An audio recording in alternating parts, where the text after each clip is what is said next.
عملية اغتصاب حدثت في ميدان التحرير. شكرا. إذا عملية اغتصاب حدثت في ميدان التحرير. سأنسحب من هذه الجلسة. ليس من حقي أن يخوض في مصر ولا بكلمة لا أسمح بكلمة عن مصر ولا عن شرف مصر. شيخ فزازي، ماذا؟ لم أستمع إلى هذه الجملة الأخيرة. أنا قلت بأن هناك مثلا في مصر، ومصر ليست مقدسة. مصر أحترم المغرب، أحترم بلد المغرب وأقدرها، فلا تدعني يعني أستاذة فاطمة، لابد أن تحترم مصر كما أحترم المغرب. أستاذ شيخ فزازي، ماذا قلت؟ عذرا مرة أخرى، ماذا قلت؟ ماذا عن مصر؟ مصر حدثت فيها اغتصابات بالجملة في ميدان التحرير وفي غيرها من الفئات. من قال؟ ما هو الإثبات؟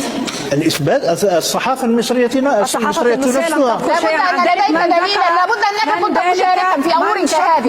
من ذكر ذلك هي مواقع بعينها وصحف بعينها، ونحن لا نعتد إلا بمن رأى ومن سمع. هل سمعت؟ هل رأيت؟ ما شاء الله. أنا كنت في القاهرة ورأيت بأم عيني.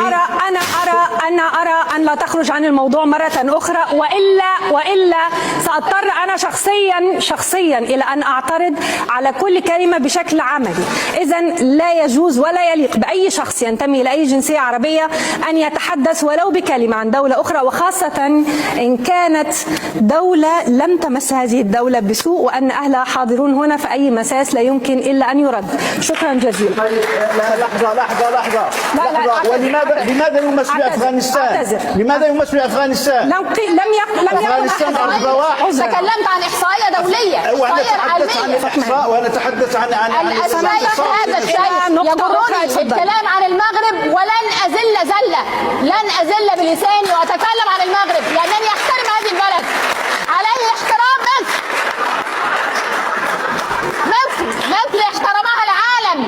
فكان أنت هتتكلم عن مصر الدولة الوحيدة في العالم التي تحمل suffix ology، التي لها علم باسمها ايجيبتولوجي. فماذا عنك؟ لا تتكلم عن مصر كلمة، لا أسمح لك. فاطمة هانم.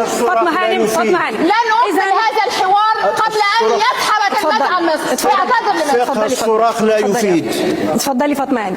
مرة أخرى أنا أذكر أنه لا يليق بأي مواطن عربي أن يتحدث عن دولة عربية أخرى، وخاصة كما قلنا أن يكون لها ممثلوها.